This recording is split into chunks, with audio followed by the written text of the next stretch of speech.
La bellota, añoranza y victoria. Félix Rodrigo Mora. Lectura del texto que es prólogo al libro Manual de cocina bellotera para la era post-petrolera.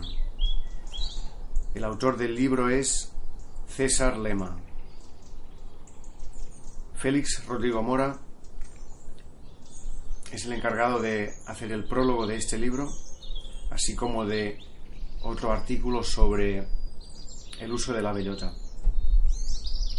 Este libro ha sido publicado en octubre de 2013 y es quizás el primer manual completísimo sobre el uso de la bellota en la alimentación humana,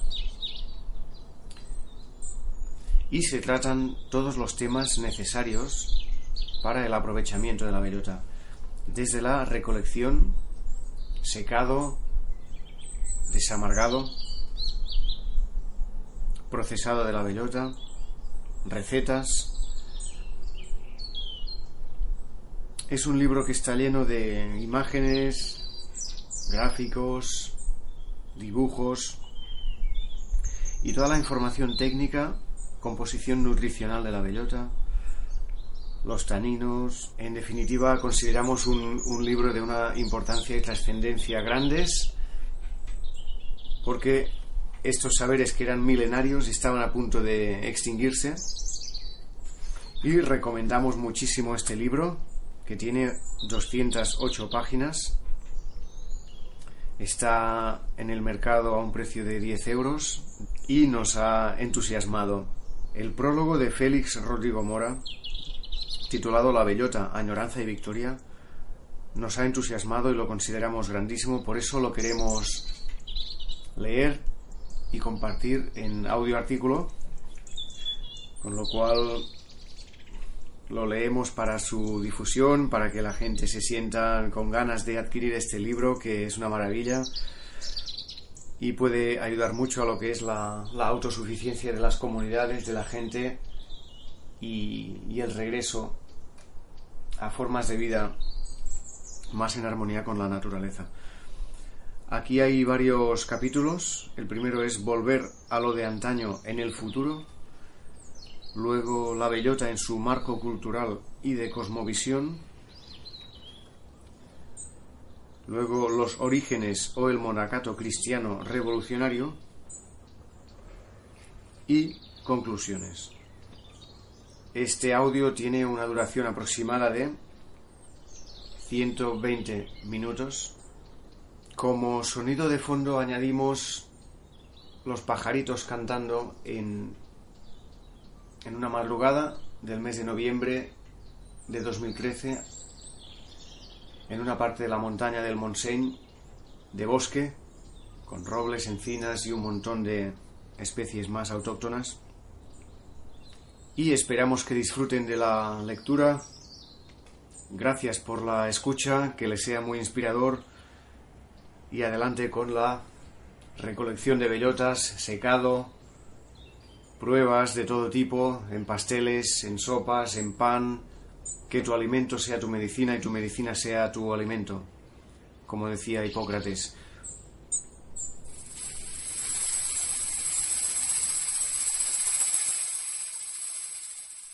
La bellota, añoranza y victoria. El fenómeno más preocupante de nuestro tiempo es la aniquilación de lo humano, la destrucción de la esencia concreta humana. Es verdad que la naturaleza está siendo devastada, pero, con todo, el desmantelamiento y desintegración desde arriba, desde el poder constituido de prácticamente todo lo que define a la persona, es el rasgo determinante de nuestro tiempo. El problema número uno que hay que resolver, por sí mismo, y porque sin hacerlo no es posible realizar esa suma compleja de innovaciones y transformaciones a las que se denomina revolución integral. Alguien se estará preguntando ya qué relación tiene la recuperación de lo humano con la bellota, con la alimentación a base de hierbas y frutos silvestres. Para responder se explicará aquí la íntima conexión que existe entre todo ello, a fin de ofrecer esa visión global y holística que está en la base del proyecto y programa de mutación universal de la sociedad, del individuo y del sistema de convicciones y valores que se preconiza. Hay una nota aclaratoria aquí en esta introducción que dice: antes de adentrarnos en el asunto, quiero agradecer su enorme y benemérita labor a dos personas que han hecho muchísimo por difundir la importancia y oportunidad de la bellota como alimento de los seres humanos. Daniel M. Pérez Altamira y Gorka Menéndez Baceta, dos vascos muy entendidos en la ezcurra, bellota. Ellos, junto con Dauamoru Raquel Fernández Urdangarín y César Lema Costas, forman un grupo magnífico y entusiasta, dedicado a devolvernos en el presente y, sobre todo, en el futuro, a la alimentación natural. Haciendo pan de bellota, Santi González tampoco se queda atrás. A todas y todos, mi admiración y afecto. Volver a lo de antaño en el futuro. Hasta solo unos decenios tomar bellotas era algo habitual en un gran número de seres humanos de la ruralidad. Se comían crudas, si eran de la variedad dulce o muy poco amargas. Tostadas, en forma de puré y potajes, como horchata, torradas para hacer café y de varias maneras más. Se elaboraba pan, en general mezclada su harina con la de cereales.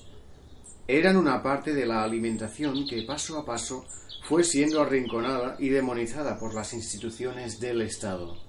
En las escuelas públicas, estatales entre comillas, las y los maestros reprendían e incluso castigaban a quienes comían bellotas y otros frutos silvestres. Entre las personas adultas se expandió por el aleccionamiento la idea de que hacerlo era propio de seres torvos y bestiales, los llamados paletos, catetos, palurdos o patanes, a quienes había que civilizar, entre comillas, a base de palos propinados por la Guardia Civil, adoctrinamiento masivo en la escuela, sermones en los púlpitos y libros rebosantes de calumnias y mofas, escritos por la intelectualidad progresista, moderna, vanguardista y chic, también por la pedantocracia de las ciudades, que en esto como en todo no tenía ni tiene diferencias con las instituciones ni con el capitalismo. La persecución y demonización de lo rural adoptó muchas formas y se ha mantenido hasta los años 80 del siglo pasado. En Galicia incluso hasta los 90, cesando solo cuando la ruralidad ya estaba en agonía. La erradicación del analfabetismo fue, en concreto y en buena medida, un modo de destruir la riquísima cultura de transmisión oral que las gentes del agro habían ido construyendo durante siglos. La cruzada contra las chozas, esto es, contra las edificaciones realizadas con una combinación de vegetales, barro y piedra sin labrar, fue un atentado a una manera de estar en íntima unión con la naturaleza, en hogares cómodos, agradables y fáciles de levantar, si se dominaban las técnicas correspondientes. Lo mismo puede decirse de la lucha contra las cuevas, usadas como viviendas, particularmente termoestables. Al estar todo el año en torno a 12 a 14 grados centígrados, lo que permitía un interesante ahorro energético. No menos agresivas fueron las campañas contra los llamados curanderos o las parteras, esas beneméritas y generosas mujeres llenas de sabiduría auténtica, que podían alardear, con razón, de que a ellas no se les morían las parturientas ni los bebés, y que no cobraban por sus servicios. Hay dos notas aclaratorias que leemos juntas, que dicen: la ignorancia que hoy promueve la educación dirigida por el Estado, tan defendida por el progresismo, hace que las nuevas generaciones sean de una enorme incultura. Entre otras muchas cuestiones sobre nuestro pasado, se les oculta que las gentes antaño vivieron en cabañas, chozas, pallozas y otras edificaciones similares, y que tales eran excelentes, además de estéticamente magníficas. Al escribir esto tengo ante mí una fotografía de una cabaña pastoril de los Montes de Toledo, tomada a principios del siglo XX, construcción que es de una belleza y complejidad deslumbrantes, lo que contrasta con las hórridas barriadas de pisos de la actualidad, tan monótonas, repulsivas y feas que originan enfermedades psíquicas en quienes las habitan, además de tan gravosas que obligan a trabajar de por vida para pagar la vivienda. Aquella, de tipo cónico, tiene un pequeño zócalo de tierra apisonada sobre la que se levanta una cubierta, formada por bálago de centeno, juntos, Escobera y Enea, que van sobre una estructura de palo. Un hombre alto y elegante, sonriente, ataviado con zahones de pastor y portando cachava, está en la puerta. Recuerda a la hermosa fotografía que en 1900 hizo K. Gielser a una aldea del sur de Extremadura, toda ella de cabañas. Un análisis sobre los chozos extremeños se encuentra en Piedras con raíces, número 14, 2006. Un estudio monográfico modélico es O chosus manegus, estudio y censo de los chozos en San Martín de Trevejo, de J. L. Martín Galindo. Siguiente nota. Sobre las parteras. Partera e intérprete destacadísima de la música popular canarias fue Valentina Hernández, de Sabinosa, en la isla de El Hierro. Doña Valentina, como la llamaba el pueblo, fue una mujer salida de lo más auténtico de la historia y cultura tradicionales herreñas, que atendió partos e interpretó música popular. Lo suyo era batir el tambor, el canto y el baile, sin lucrarse ni por uno ni por lo otro, a pesar de ser una trabajadora manual, una modesta campesina. El CD, titulado Cantos y bailes herreños, incluye piezas suyas inolvidables que se interpretaban en el trabajo, como El canto de los campos, destinada a la arada con bueyes, otra para la molienda y una tercera para la tarea de tejer. La fórmula repetida por doña Valentina era: las costumbres de los viejos no deben abandonarse. Nos dejó en 1976, pero su recuerdo sigue vivo. La decisión de aquellas gentes de no cobrar por hacer música, fiesta y diversión es diferente a lo hoy en boga. Ahí tenemos a la pareja en 2012 más rica de Estados Unidos, la cantante Beyoncé y el rapero Jay-Z, que se han hecho de oro con sus subproductos, eso sí, muy bien publicitados como música de protesta y denuncia. Fin de nota y seguimos. Fue el franquismo quien introdujo la modernidad en el campo, a vergajazos, a golpes y a tiros, una vez que la guerrilla antifranquista, agraria al 99%, fue vencida, hacia 1952. Dicho sea de paso, quienes siguen creyendo que las ciudades y las clases urbanas, entre paréntesis, entre ellas el proletariado de las distopías obreristas decimonónicas, todas ellas fracasadas en la práctica, son la punta del progreso, deberían explicar por qué fue el mundo rural, con cientos de miles de combatientes, mujeres y hombres, pero no el urbano, el que libró una lucha épica y heroica, aunque también desesperada y finalmente perdida, contra el franquismo. Esa modernidad a punta de pistola incluyó como uno de los elementos decisivos la erradicación del uso de alimentos silvestres en la dieta humana. Sobre todo la bellota fue denostada con particular furia. Las causas de que el poder estatal y capitalista obrase así son fáciles de comprender. La mercantilización y monetización general de la vida humana y la imposición de una dictadura del Estado cada vez más completa, entre paréntesis, que incluía un sistema fiscal progresivamente depredador y explotador. Exigía poner fin al consumo de productos que estaban fuera del mercado y que no tributaban al fisco, debido a que eran recolectados y no cultivados, esto es, tomados tal como la naturaleza los ofrece y luego consumidos.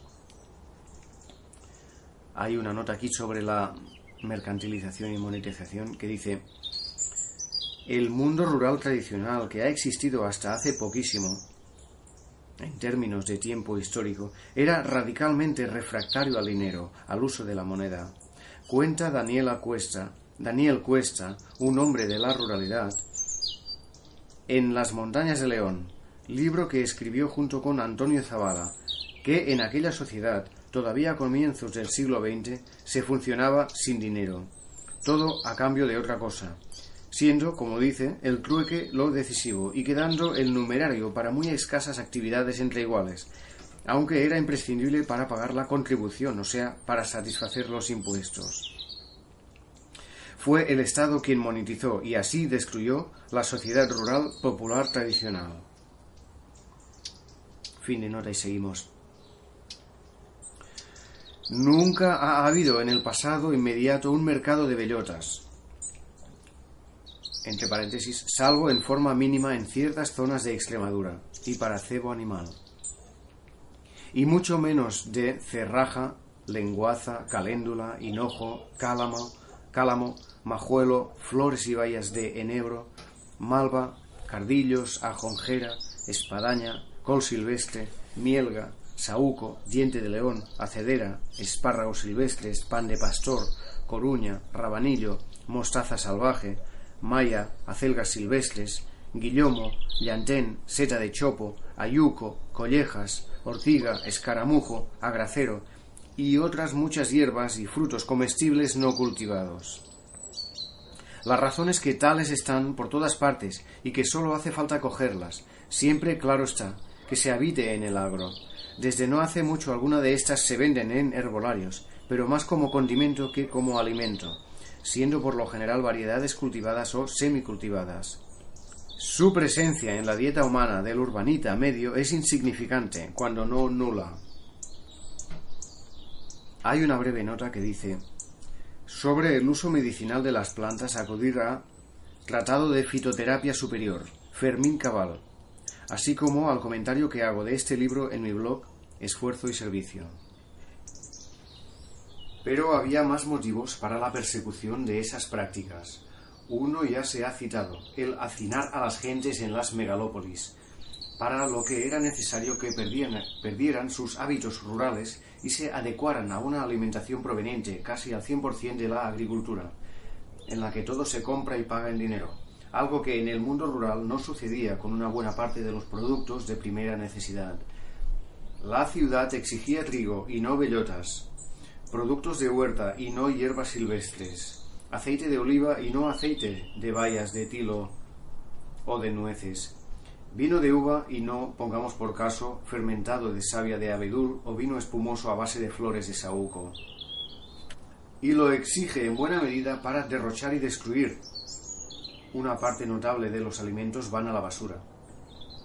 Pues la sociedad de consumo, ahora ya en decadencia al haberse manifestado inviable, se asienta en la práctica del despilfarro y la mala utilización de lo que la naturaleza nos otorga. En el mundo rural tradicional no era así. Todo se consumía solo en la medida en que era necesario y no más. Quienes malgastan lo que no necesitan, quienes consumen un gramo más de lo imprescindible, son unos malvados. Hay una nota aclaratoria aquí, a pie de página, que dice: hace años vi en una masía de Mallorca un azulejo con la siguiente inscripción: Mare de Déu del Roser, feis que dins aquesta casa no hi hagi ni poc ni massa, sols lo just per viure bé. Traducción: Madre de Dios del Rosario, haced que dentro de esta casa no haya ni poco ni mucho, solo lo justo para vivir bien. Esa era la sabiduría popular de antaño, hoy por desgracia perdida, al haber sido satanizada por los heraldos de la modernidad y el desarrollismo.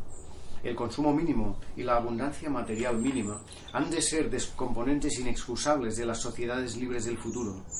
Antaño, en las culturas rurales, se enseñaba a niñas y niños a amar y respetar a los alimentos, por ejemplo, besando el pan en el caso de que cayese al suelo, como expresión de lo que el ser humano debe a la naturaleza. Fin de nota y seguimos.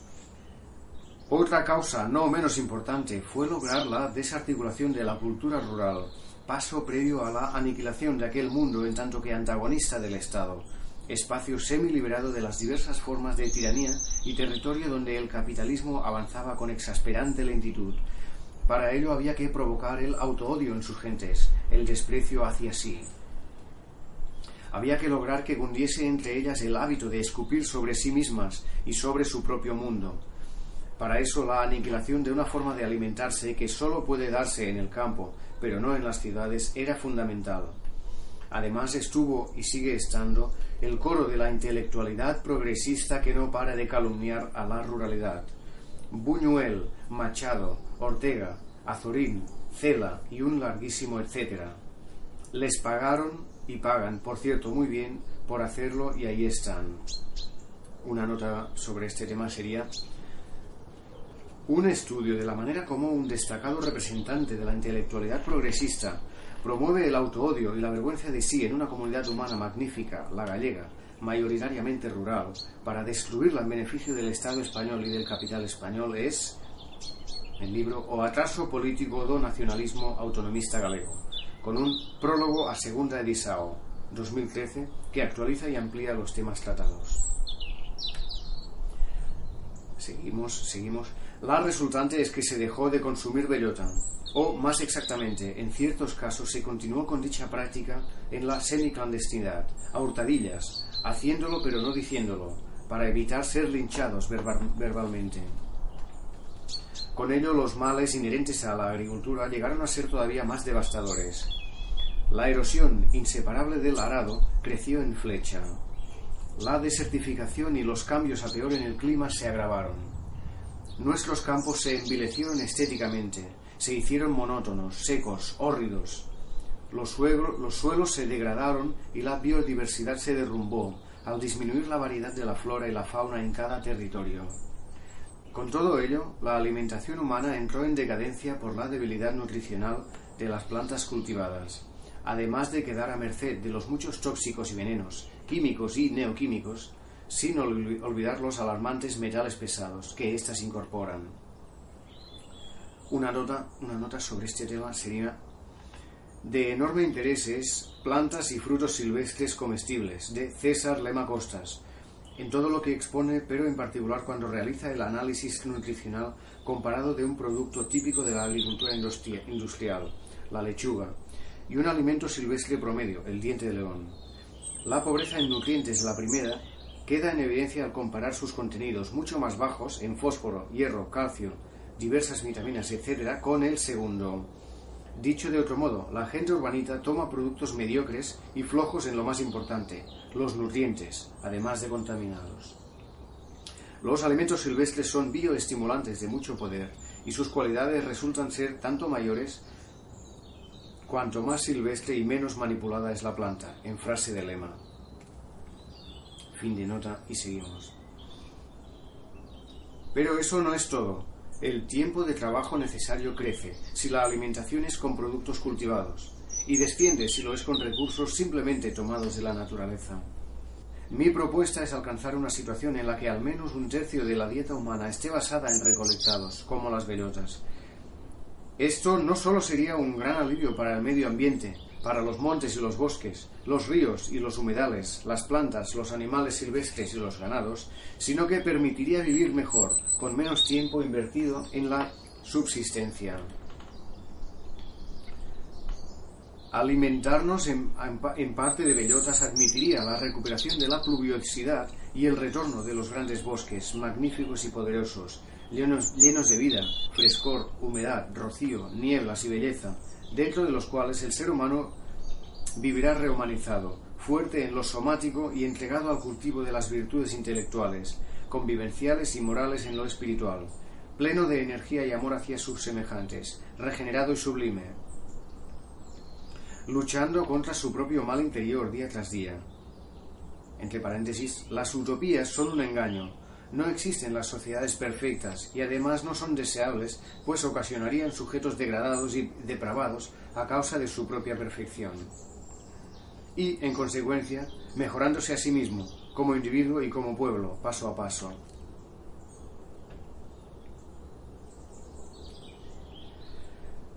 Volvería con tales cambios a haber grandes árboles, que hoy ya casi no existen en la península ibérica, con lo que podríamos retornar a admirarlos, a venerarlos y a estar en éxtasis ante ellos, quizá en trance espiritual, porque el árbol aparece como una de las manifestaciones más hermosas, eminentes y poderosas de la naturaleza. Hoy, por desgracia, una buena parte de las personas no ama los árboles ni tampoco ama a sus semejantes. Ambas disfunciones suelen ir unidas. Si alguno de nuestros antepasados, los celtas, reverenciaban al árbol y a los bosques, nosotros tenemos que hacer algo similar, pues de ellos depende casi todo.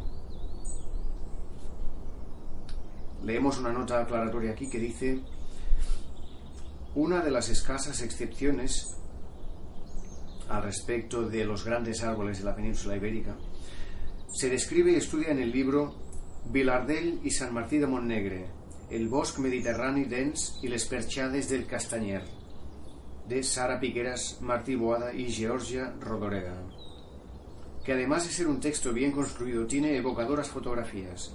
Asimismo, dedica bastante atención a la castaña. Otro libro de notable significación, aunque olvida el mundo de lo espiritual ligado al árbol, es Un futuro para el castaño, estudios sobre el castaño en la comarca del Bierzo, VVAA. Y otra pequeña nota sobre el culto al árbol sería: mi posición, no solo reflexiva sino sobre todo emocional, en tanto que modestísimo humano enamorado de los árboles, está expuesta con mayor detenimiento en la presentación del libro Los montes arbolados, el régimen de lluvias y la fertilidad de las tierras. Dado que amar es servir y no servirse, este enamoramiento me lleva a vivir para el bien de los árboles, que se realizará de la mejor manera posible cuando los seres humanos logren una simbiosis con ellos, alimentándose en parte de sus frutos, la bellota en primer lugar. Fin de nota y seguimos. Según expone Cervantes en su reputado discurso a los cabreros, la alimentación con frutos silvestres es el signo de la liberación del género humano. La libertad está inextricablemente unida a la bellota, tomándola como metáfora de todo lo que espontáneamente nos da la naturaleza. Por lo que en una sociedad libre y bien organizada, autogobernada por asambleas y autogestionada, los productos silvestres tienen que formar una parte notable de lo ingerido por los humanos. Podría decirse que su consumo mide el grado de libertad de una formación social, lo que, aplicado a la actual, indica el grado de opresión y tiranía descomunal que padecemos. Hay una nota en este punto sobre lo que Cervantes expone en El Quijote que dice: está en el capítulo 11 de la primera parte de El Quijote. Mi recomendación es que se lea el texto lentamente, con mucha reflexión y varias veces, para comprender lo que Cervantes expone cautelosamente y con bastantes sobreentendidos a fin de burlar la censura. Esta entonces existía, por supuesto, aunque no era tan terrible y eficaz como la de hoy, la peor de la historia, dado que nuestras élites odian sobre todo la libertad de expresión y la verdad. Se debe recordar que en vida de Cervantes, en Esquivias, Toledo, población a la que estuvo vinculado, existía un monte tallar con 6.000 pies de encina. Hoy nada queda de él. Yendo a un dato particular, cuenta Cervantes que los cabreros, esas gentes que vivían en el interior de los inmensos bosques que había en la época, curan las heridas de Don Quijote con un emplaste de romero, sal y saliva.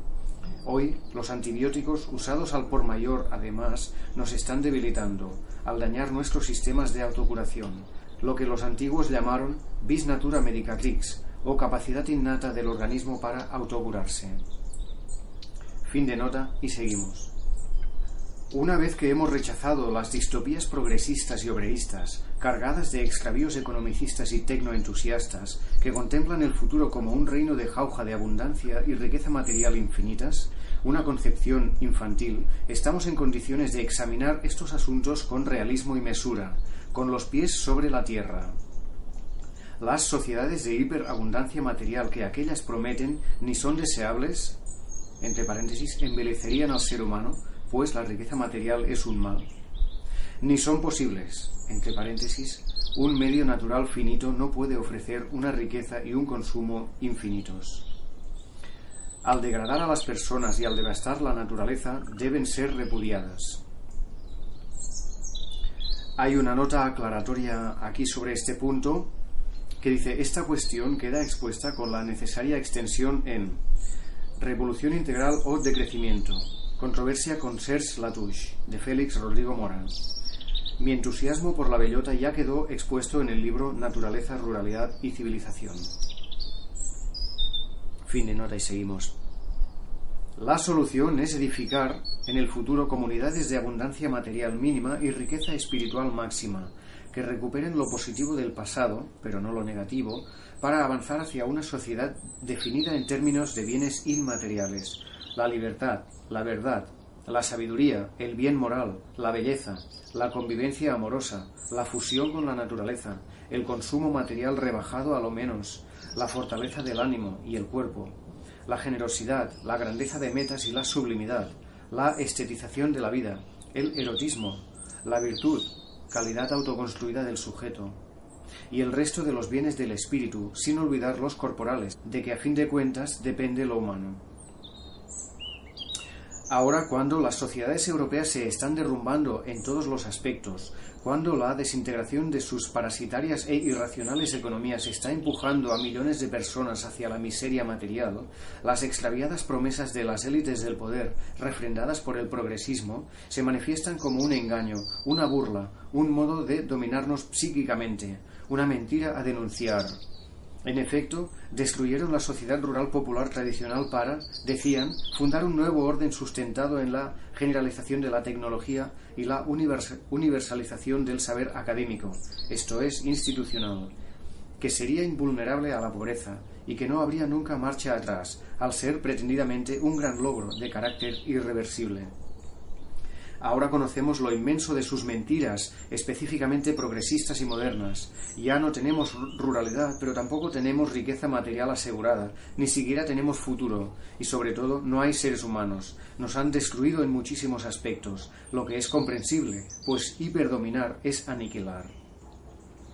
Por tanto, es el momento de proclamar nuestro proyecto estratégico, que consiste en afirmar lo humano frente a lo deshumanizado y deshumanizador.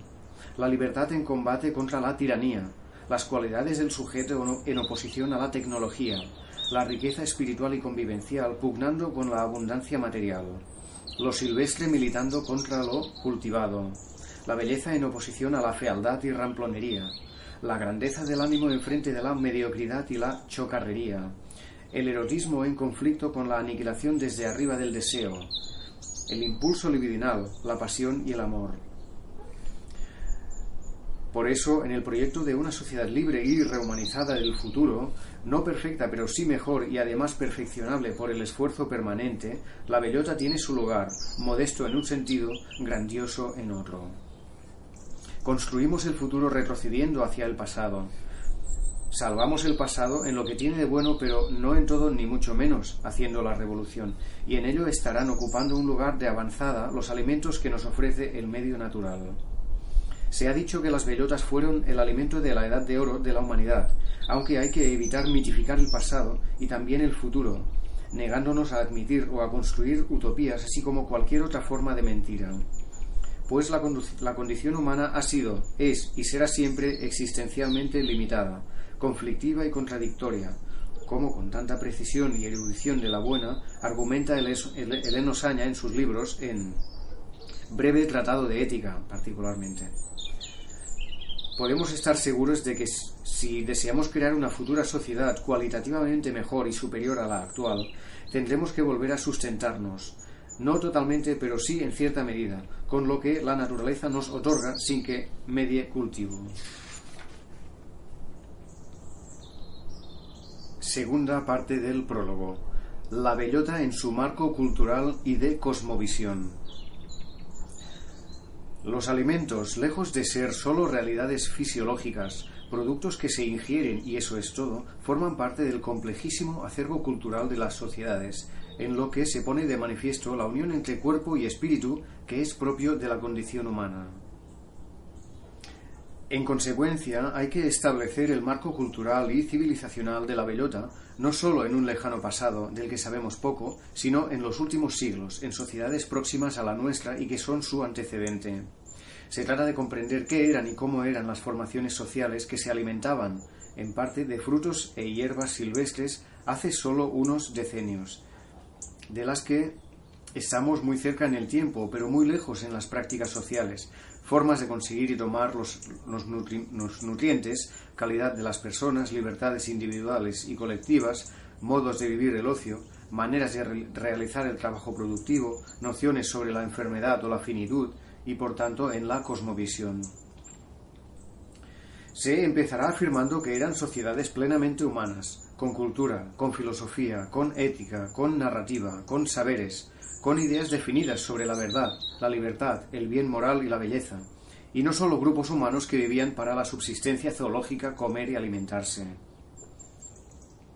Aquí hay una nota que la leemos de inmediato que dice: en el país del Pargo Salado, naturaleza, cultura y territorio en el sur de Tenerife, 1875-1950, 2 tomos, Fernando Sabaté Bell. Se hace un excelente estudio de las formas de supervivencia material, cultivos, ganadería, pesca, artesanía y recolección, mostrando la exuberante sabiduría y el colosal ingenio del pueblo canario, rural y agrario. Ahora bien, en la obra es insuficiente la atención dedicada a la vida relacional, cultural, estética, existencial y erótica, esto es, espiritual. Quizás su autor se anime a hacer una segunda parte en el futuro.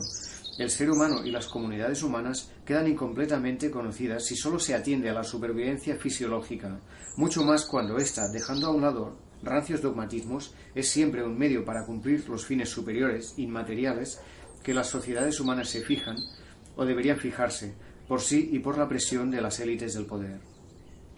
Fin de nota y seguimos. En realidad, uno de los fundamentos de su idea de la existencia es que el trabajo era solo medio y no fin, una parte y no el todo del existir, enfoque muy sabio. Pero eso no lo interpretaban y vivían como ausencia de energía personal, o dejándose llevar a un epicureísmo lánguido y perezoso, flojo y embrutecedor. Pues la energía interior, el dinamismo y la emoción, la fuerza psíquica y psíquica, el coraje y la valentía, eran algunos de sus rasgos definitorios. Al entrar en esta sección del trabajo, recordemos la aserción de Cervantes en su inmortal obra: los montes crían letrados y las cabañas de pastores encierran filósofos. Nota sobre este punto que dice: es esa una verdad tan exacta que un texto reciente la expone para un personaje de la ruralidad no hace mucho fallecido. La vida de los pastores de Egea, según datos de Félix Sumelzo. Antonio Beltrán Martínez. Si hay un libro cuya lectura haga gozar, este es. Si hay un libro que explique la enorme calidad humana de las gentes del mundo premoderno, lo que no debe interpretarse de manera metafísica, negando sus lados oscuros y sus deficiencias, a veces graves, este es. Sumelzo fue pastor y además erudito, sabio de verdad y escritor. ¿Puede hallarse una vida vivida con más completud?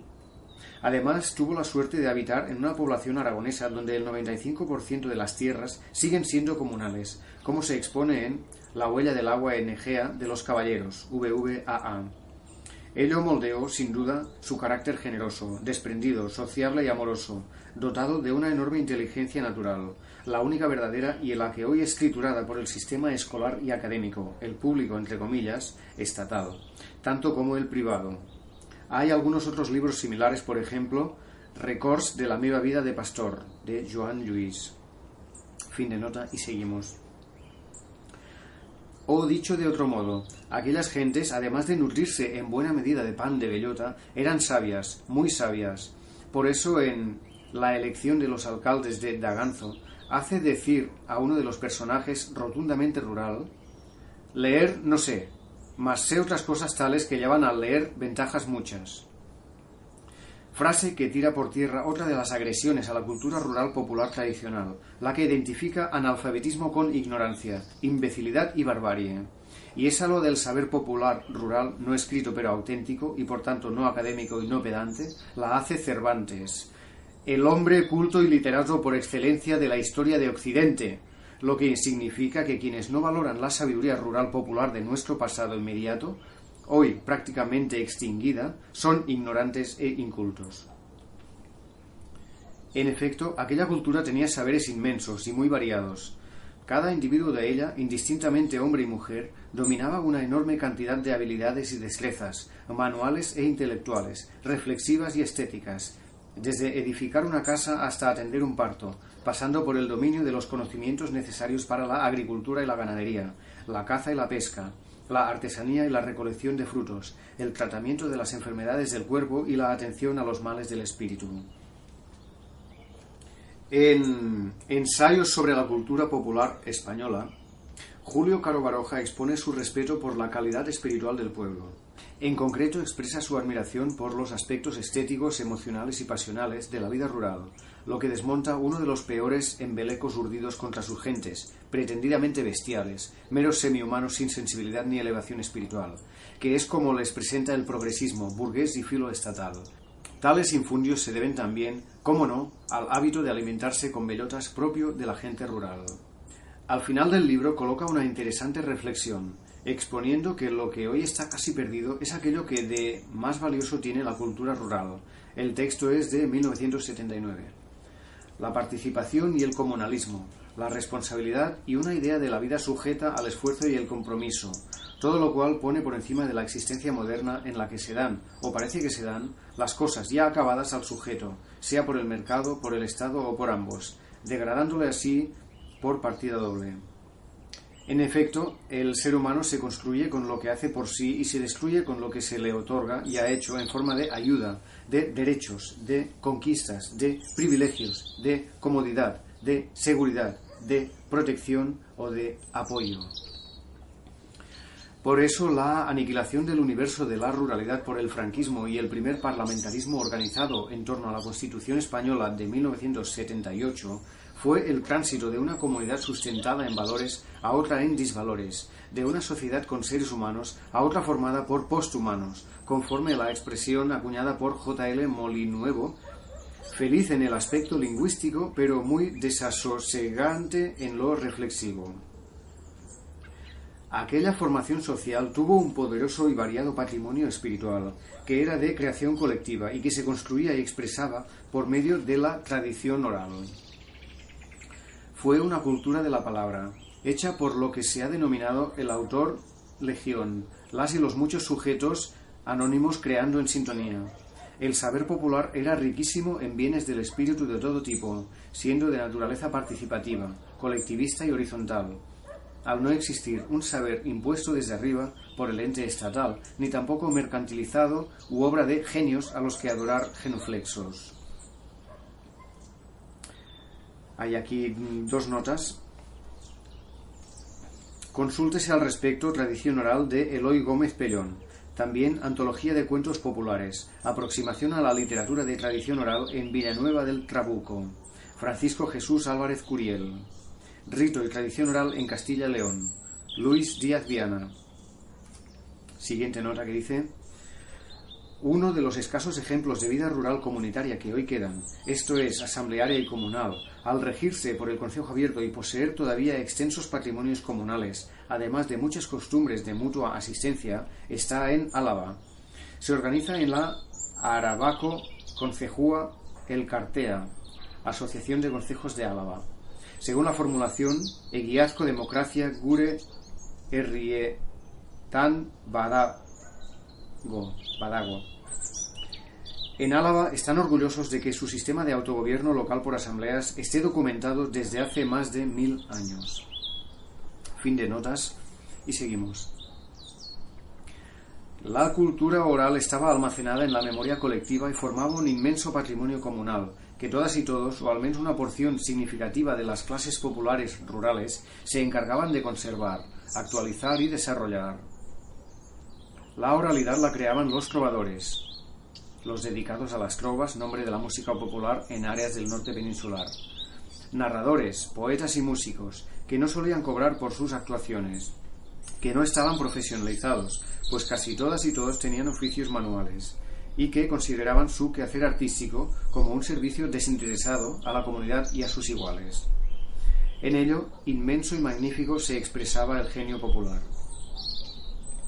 Lo importante entonces fue que el pueblo era creador de cultura y no, como sucede con la modernidad, simple consumidor de la subcultura que, para rebajarle a populacho, fabrican en serie la escuela estatal, la universidad, la pedantocracia y la industria del ocio.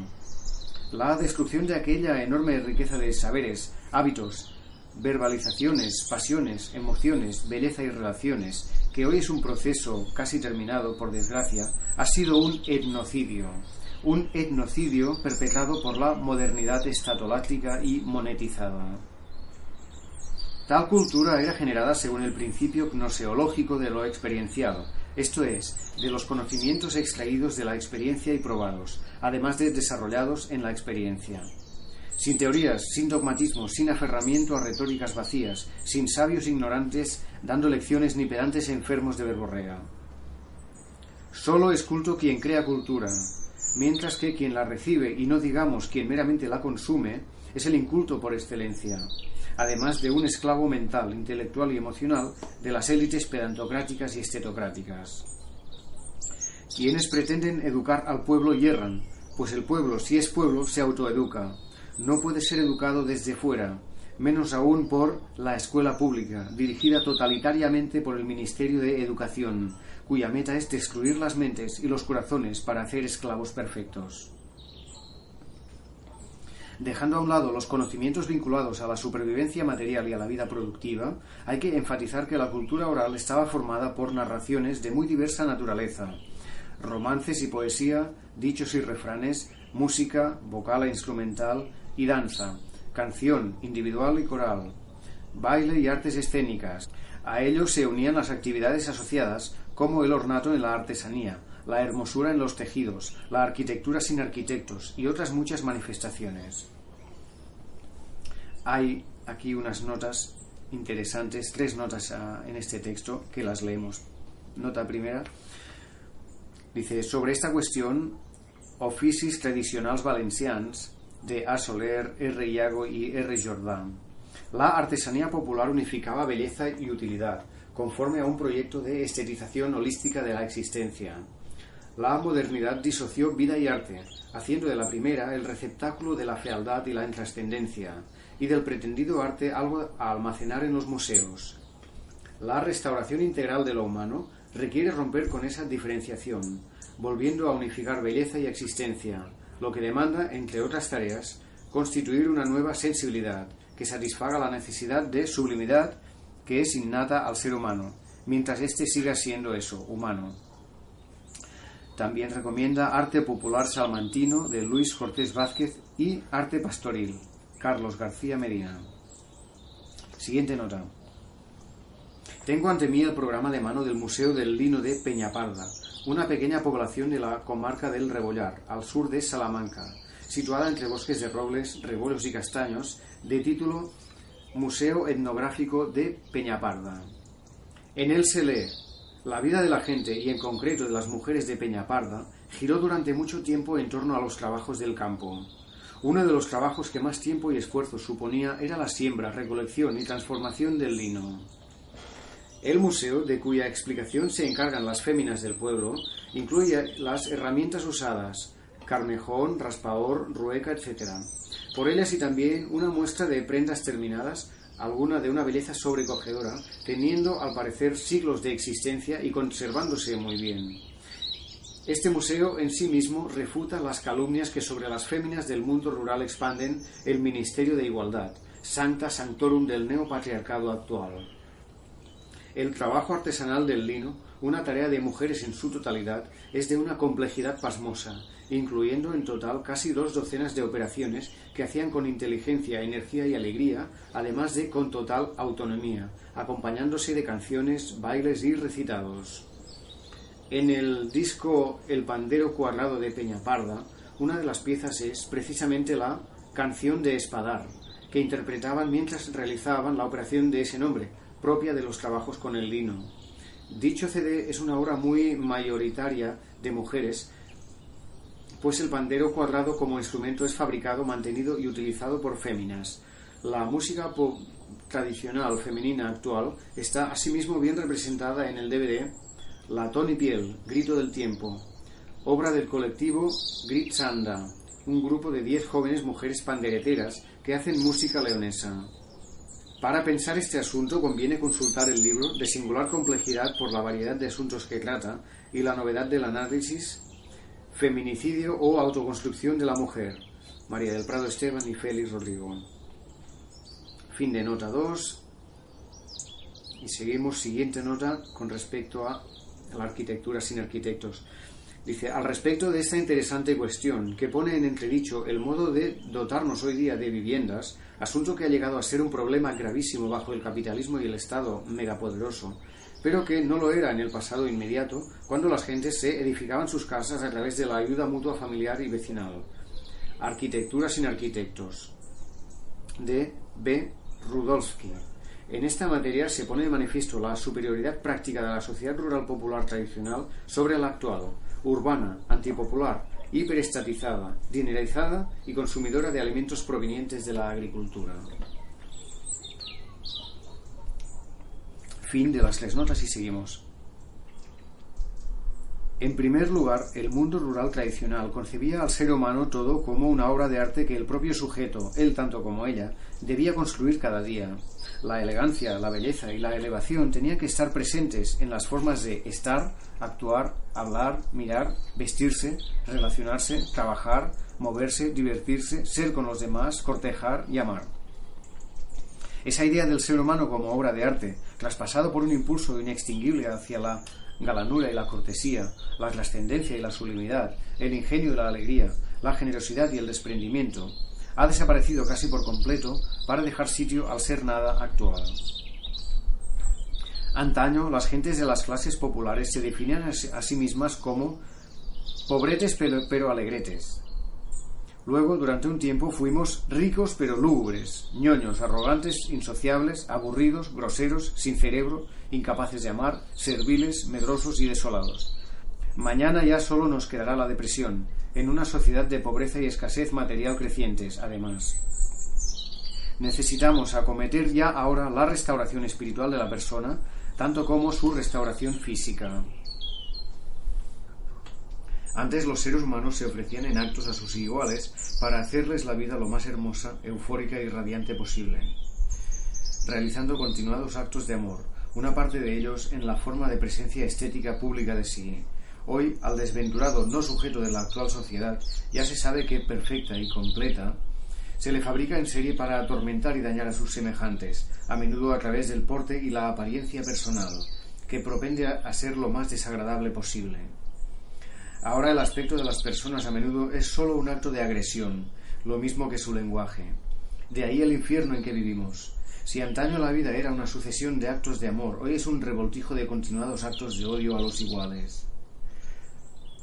La noción del sujeto como obra de arte que se brinda desinteresadamente a los demás para hacer sus vidas más esplendorosas la perdió primero el varón, ya en el siglo XIX, bajo el choque de la industrialización, y luego la mujer a finales del XX, cuando ha sido entregada a la tutela del Estado protector que la libera, y a los horrores del trabajo asalariado, al que debe venerar mucho más que los hombres, para así autodestruirse más deprisa en tanto que ser humano. Uno de los efectos indeseables de todo ello ha sido la práctica extinción del eros. Hoy estamos en una sociedad tan avanzada que no tiene filosofía, no tiene poesía, no tiene sociabilidad, no tiene moralidad, no tiene saberes experienciales, no tiene espiritualidad, no tiene personas capaces de pensar por sí mismas y, para más befa, no tiene erotismo. La nadificación del ser humano es, por tanto, completa. Ya únicamente podemos decir no soy, no somos.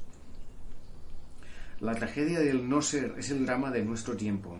Perdido el impulso de ser, todo está aniquilado. Estamos en la historia de la posthumanidad, puesto que la de la humanidad ya está acabada. Para conocer la calidad civilizacional y la consistencia del sujeto en la sociedad que tenía a la bellota como alimento humano, se escogerá una de sus manifestaciones culturales y relacionales más importantes, la musical. Sería muy bueno tomar otras varias más, pero la falta de espacio lo veda. Un libro que muestra cómo aquellas gentes, comedoras del fruto de las glandíferas, entendían el decisivo asunto de la diversión es Música de la Tierra, melodías, bailes y músicos populares en la provincia de Zaragoza.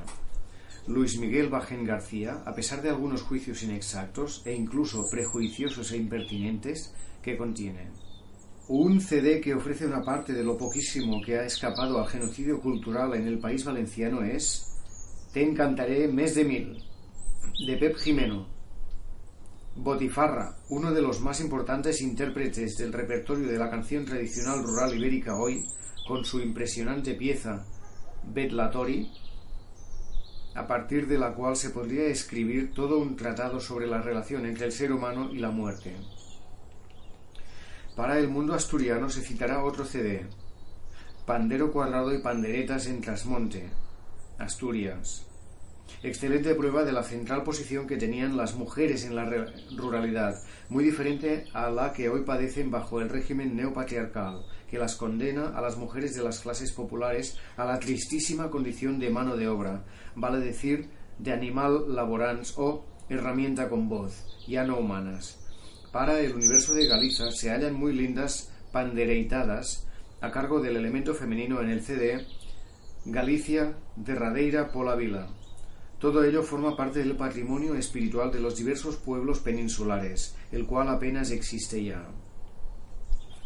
Hay dos notas que leer en estos puntos. Una es sobre la muerte, que dice: la reflexión sobre la muerte es convertida también en arte por la música culta, en el Tenebrae de Tomás Luis de Victoria, por ejemplo, compuesta a finales del siglo XVI. Así la vida entera era objeto de atención estética, desde las canciones de cuna hasta el Officium Defunctorum, sin echar en saco roto las canciones de amor y también de sexo, a menudo con unos contenidos de lo más vehementes, a la manera del románico erótico y libidinal que estudio en mi libro sobre esta materia. Hoy el interés del ser nada se centra en huir desesperadamente de su condición para, supuestamente, no sufrir, a la búsqueda de la ataraxia que el neoepicureísmo impuesto desde el poder promete a sus desvitalizados e hiperdepresivos adeptos.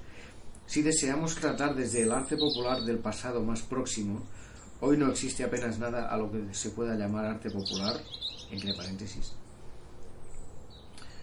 Sobre la génesis de la vida, que está en el amor carnal, podemos valernos de 1000 cantares populares amorosos, recogidos por Gabriel María Vergara, 1921.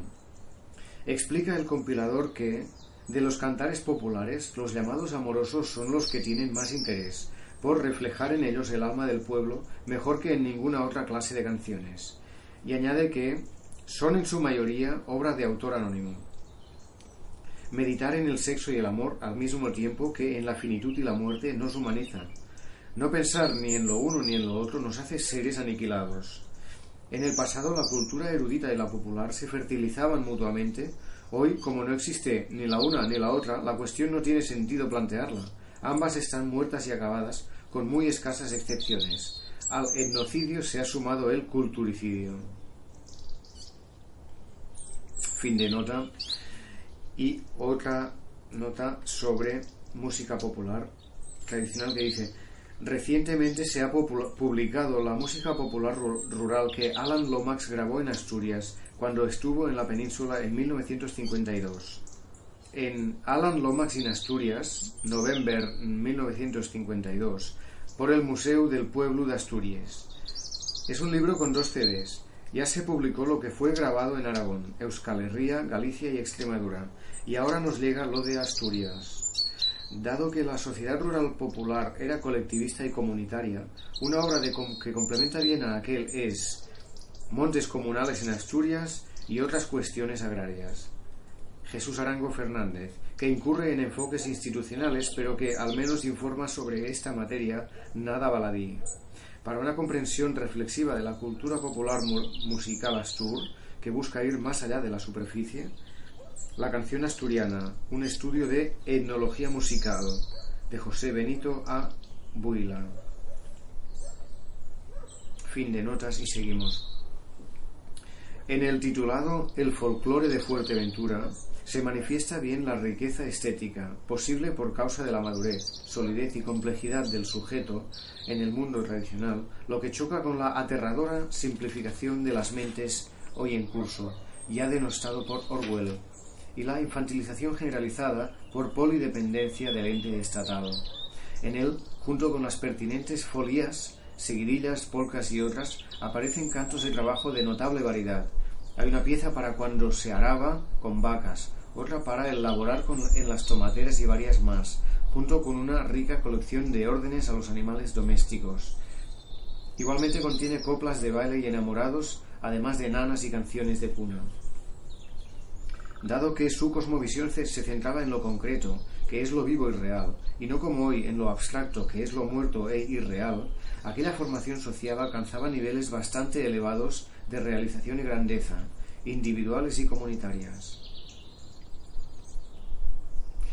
También es dado apuntar cosas de lo más interesante sobre la música popular castellana, sin ir más lejos, acerca de la interpretación de lo compilado por Federico Olmeda en Folclore de Castilla y Cancionero Popular de Burgos, 1903, por el grupo Illesca. Para el acervo musical del país leonés podemos acudir a La Braña, sobre todo en Cantando las 40, o a la agrupación de música tradicional leonesa Parva y Sosiega, tan entregada al ideal de realizar la excelencia estética. De la poderosa gaita zamorana, un gran intérprete es Julio Prada, risueño vejete de boina y jersey hecho en casa, nacido y criado en Ungilde, aldea situada en la confluencia entre la mítica Sierra de la Culebra, la tierra por excelencia del lobo ibérico, y el río Tera, que en el CD El gaitero de Sanabria da una lección sobre las virtudes de la fortaleza y la energía, unidas a la sensibilidad, sobre todo cuando ataca alguna de las piezas clásicas del repertorio tradicional, como El mandil de Carolina. También se ha de citar Los gaiteros de Pedrazales con su CD Sueños de Sanabria. Hay dos notas aquí sobre el tema del arte y la música popular. Leemos la primera. En su CD Sones, 1994, en la contraportada hay una composición de grupo con los integrantes de Parva y Sosiega, que es una obra maestra de la elegancia, la belleza y la elevación de los cuerpos y las almas. La hermosa apostura de todas y todos, en particular de la joven pareja que ocupa el centro de la imagen, la irradiación de los rostros, la magnificencia de los vestidos y el deslumbrante aspecto de los instrumentos musicales, así como el lugar y modo de estar situados los 10 componentes del grupo, 5 mujeres y 5 varones, suspende y transporta. Al ver esto uno llora por el país leonés y llora por todos nosotros, hombres y mujeres, por lo que nos han convertido y por lo que nos hemos dejado convertir. Fin de esta nota. Y otra nota a continuación que dice: un caso ilustrativo que no puedo dejar de citar es el del Mariquelo. En sus orígenes, cuando era un ser libre y autodeterminado, hizo cosas de mucha calidad en la música tradicional salmantina, como es La Víspera de los Santos, pero cuando ascendió a neofuncionario de la Unión Europea, o sea, a folclórico subvencionado, se vino abajo en lo más decisivo, la autenticidad y calidad, como se observa ya en su CD Charros a caballo. Está claro, lo que es subvencionado es degradado. Solo lo popular vale, solo esto es capaz de rehacer lo humano. Lo estatal, que se estructura siempre desde la razón de Estado, no vale y hace que nosotras y nosotros tampoco valgamos, si nos acogemos a ello. No necesitamos ser ayudados ni protegidos. Necesitamos ser libres, seres en sí y por sí, que afrontan la dificultad y el dolor del existir desde los propios atributos, sin que la máquina estatal nos tutele, vale decir, nos infantilice, desustancie, desarraigue y aniquile. Fin de notas. Seguimos. Próxima está la comarca de Aliste, célebre por el estudio que sobre sus prácticas colectivistas publicó Santiago Méndez Plaza, discípulo de Joaquín Costa, en el año 1900. Costumbres comunales de Aliste. De su música, de la que aún sobrevive por cuánto tiempo, entre paréntesis, es posible recomendar el CD Rasgos, que recoge composiciones de Riofrío de Aliste, Abejera de Tábara, Cabañas de Aliste y Sarracín. Un libro sobre esta emblemática comarca zamorana que, entre otras varias cuestiones, se refiere a la institución concejil. En ella es Aliste al trasluz, de la gente y de los sitios, Miguel Rostlan. En la Jota Aragonesa se agradece la colección de libros con CD puesta recientemente en circulación bajo el título La Jota ayer y hoy, VVAA. Su audición, a pesar de los logros y la buena voluntad de sus intérpretes, en especial de Beatriz Bernat, con su excelente hacer musical, entrega y juventud, deja una duda en el aire. La jota es una simplificación y reducción indeseables de la música popular, pero dado que existe, tenemos que demandar que sea interpretada como corresponde, lo que necesita de un estado anímico y una calidad de la persona que hoy muy difícilmente se dan. Estamos tan deprimidos y debilitados, tenemos un tono vital tan bajo, somos tan tristes, monótonos, no creativos, predecibles, pasivos, flojos, espantadizos y aburridos, además de egoístas. Esto es, ser encerrados en la cárcel del ego, la peor de todas. Nos falta tan clamorosamente esa alegría estallante y tumultuosa, torrencial y contagiosa, que brota del alma y no de la fisiología, alcohol, ni de la química, drogas, que carecemos de condiciones para interpretar de manera apropiada una jota, por lo que su audición suele ser hoy decepcionante. Una nota aquí sobre el tema de esas formas de interpretar la música sería: una imagen gráfica que expresa precisamente eso, la capacidad para divertirse y disfrutar unos con otros, hombres y mujeres unidos y hermanados, mayores, adultos y niños juntos, es la fotografía de finales del XIX o de muy de principios del siglo XX, que aparece en la contraportada del libro La huella de la mirada, Fotografía y sociedad en Castilla-La Mancha, 1839-1936, Publio López Mondéjar. Es probablemente una era o prado en donde se interpreta música con gente de lo más popular al fondo, entre ellos muchos niños y niñas, mientras una pareja baila en el primer plano.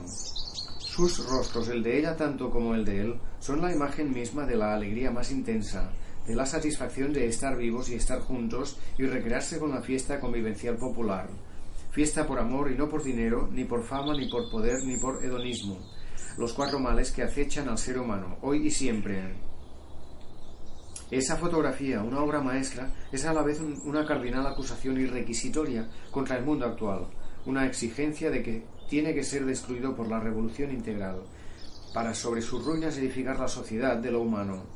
Tenemos que reconstruirnos aprendiéndolo todo de nuevo, a trabajar, a divertirnos, a comer como es debido, a estar juntos, a servirnos los unos a los otros, a tener sexo con pasión, a fusionarnos con la naturaleza, a sufrir con entereza, a combatir siempre, a hablar. La destrucción del lenguaje mide la aniquilación de lo humano en las sociedades contemporáneas. Y cómo no, a alimentarnos con bellotas y otros frutos silvestres. Fin de notas y seguimos. Lo hemos perdido todo. También poder hacer como es pertinente una jota. La última realmente muy bien interpretada, con la fuerza y el brío, con la fogosidad y la energía que demanda, entregándose del todo en el acto de cantar, como si fuera un colosal, por carnal, ansioso y reproductivo coito místico, la escuché en Consuegra, Toledo, a una mujer anónima, ya hace muchos años. Otra nota para ampliar este punto sobre este tema es: para esta materia, una vez más, he de recomendar el libro del erudito e historiador vasco José María Esparza Zabalegui, autor también de 100 razones por las que dejé de ser español, en el que afirma su vasquidad. Jotas heréticas de Navarra. Este, por quien lo describe y por lo que dice, refuta con eficacia la calumnia sobre que lo tradicional se identifica con lo reaccionario, infundio que pretende ocultar lo obvio, que el progresismo es meramente una de las políticas e ideologías del capitalismo. Desde la Ilustración, ese revoltijo de demagogia, furor estatolátrico y loa de la codicia empresarial, hasta nuestros días. No solo hubo, dicho sea de paso, el genocidio de la Vendée, sino también el cometido por la Francia republicana y jacobina en la parte norte de Euskal Herria, que Esparza denuncia en Abajo las Quintas, la oposición histórica de Navarra al ejército español. Quienes hacen de la Revolución Francesa su bandera y ejemplo están sumándose a un proyecto totalitario y deshumanizador, que creó un poder estatal mucho más poderoso que el precedente y además el capitalismo. Las desgracias de nuestro tiempo provienen de ahí. Fin de nota y seguimos. Es bueno refutar el tópico sobre que la jota es la música popular tradicional por excelencia. No, el rabel, que está representado en docenas de iglesias románicas de los siglos XII y XIII, posee muchísima mayor entidad que aquella, bastante moderna, probablemente formada en el siglo XVIII. El rabel atravesó un momento crítico, igual que la chalaparta, lo que es recogido en el título de un CD, Los últimos tañedores de Rabel, 1996. pero esa situación fue superada gracias a la Escuela Cántabra de Rabelistas, que ha salvado de la extinción a este entrañable instrumento pastoril de cuerda. Una expresión de ello es Rabelistas en Olea, grabado en 2002. Una nota breve aquí sobre el tema este es: en el último tamborilero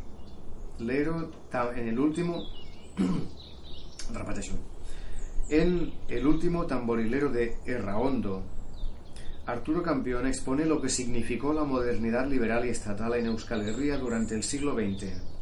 Los bosques y arboledas fueron en gran medida destruidos, quedando la tierra como una escasa cubierta vegetal. El euskera retrocedió, las vestimentas de las gentes se hicieron tristes y la cultura popular vasca se redujo dramáticamente. Como elemento de sustitución fue introducida la jota. 3 puntos. Fin de nota y seguimos. En Aragón, a fin de manifestar la variedad y riqueza inmensas de la cultura popular, hay que mostrar que existe mucho más que jotas. Se citarán 3 concreciones de ello. Una es el libro CD La gaita en los Monegros, que refiere a la muy reciente recuperación de la gaita en esta comarca aragonesa, cuando ya estaba prácticamente desaparecida. Otro es Palotiaus del Viejo Aragón y el Valle de Broto, que recoge danzas de paloteo ancestrales. Un tercero es el tambor de cuerdas de los Pirineos, dando a conocer un instrumento poco usual, el tambor de cuerdas. Son 3 expresiones del genio popular en Aragón muy anteriores a la jota. También singular es la zanfona, que está representada en esculturas románicas y que tiene en el CD La Zanfona una compilación de 18 interpretaciones. Otra muestra de la variedad del arte hecho por el pueblos es Morella, tocs tradicionals de Dolçaina, acompañado por un cuadernillo bastante erudito. Cercano en lo territorial es el origen de Recapte de Sons, música popular catalana del Baix Maestrat, la Terra Alta y otras comarcas. Alejado geográficamente pero excelente es el CD Las Urdes, con un magnífico cuaderno explicativo de Félix Barroso Gutiérrez, animador de la revista El Correo Jurdano. Esta música, por su desnudez, intensa emocionalidad, pureza de los sonidos, exquisita sensibilidad y contención casi mágica en la interpretación, llega directamente al alma de quien la escucha. Es música para meditar en la totalidad de lo humano, para explorar el misterio del tiempo, la historia y el ser. Hay una nota sobre este punto que dice: por eso no es aceptable el documental de Luis Buñuel Tierra sin pan o Las Urdes de 1933. Esta agresión a las gentes de las Urdes, además de poner en evidencia al jacobinismo republicano de aquel y de sus subvencionadores, el Estado, muestra la animadversión del urbanita ignorante y prepotente hacia la ruralidad, incapaz de comprender, pero expresa mucho más el odio a lo humano que destila la modernidad, su reducción de todos los asuntos a cuestiones del estómago, su incapacidad para apreciar la belleza, la excelencia y la autenticidad. Buñuel, obsesionado como todos los modernos con el estómago, no comprendió lo que vio y escuchó en las Urdes, y su respuesta fue la agresión. La destrucción de lo humano para crear una inmensa masa de esclavos y esclavas a las que se les ha extirpado la capacidad de sentir, emocionarse y amar, está en el fondo del proyecto de las vanguardias artísticas a las que Buñuel se adscribe, que al triturar el arte aniquilan al ser humano. Tras visionar dicho documental, una conclusión se impone: lo monstruoso se ha apoderado del mundo. Fin de nota y seguimos. Volviendo sobre lo antes expuesto, no está de más reflexionar acerca de la portada del CD que contiene el cancionero gallego grabada por Lomax, una compilación de 30 piezas titulado The Spanish Recordings, Galicia. Es una fotografía probablemente hecha por aquel o por su equipo en 1952, que muestra a un afilador gallego de la época tocando un chiflo. Un hombre de edad mediana, apuesto y pulcramente maquillado, con una expresión en el rostro y un modo de situar el cuerpo en el espacio que atrae vivamente la atención. El mensaje no verbal parece claro. Esta persona se cree lo que hace: afilar utensilios y herramientas de corte. No padece vergüenza de sí, no sufre autoodio, no se abochorna de su cultura, historia y lengua. No se desprecia y no ha perdido el autorrespeto. por lo que no escupe sobre sí y sus iguales, como suelen hacer ahora las gentes de Europa. O sea, es un sujeto anterior a la modernidad más ultimísima, la que ahora nos devasta. Por eso el anónimo afilador gallego aprecia lo que es y lo que hace, manifiesta sentirse ni humillador ni humillado, y con su modesto trabajo manual sirve a la comunidad, además de ganarse el sustento. Él fue un ser humano, pobre en lo material, pero a fin de cuentas un ser humano, que es lo que importa. Su fotografía es un espejo en que mirar para no ver lo que somos y, en el caso de los más corajudos, ver lo que no somos. Hay una nota sobre este punto que dice: el libro La derrota de lo épico, Ana Cabana Iglesia, realiza el análisis de las múltiples formas de oposición y resistencia al franquismo que se dieron en Galicia desde el final de la Guerra Civil hasta el año 1960. Esto es, durante el primer periodo de aquel, centrándose sobre todo en las provenientes del mundo rural e incluyendo las de naturaleza cultural.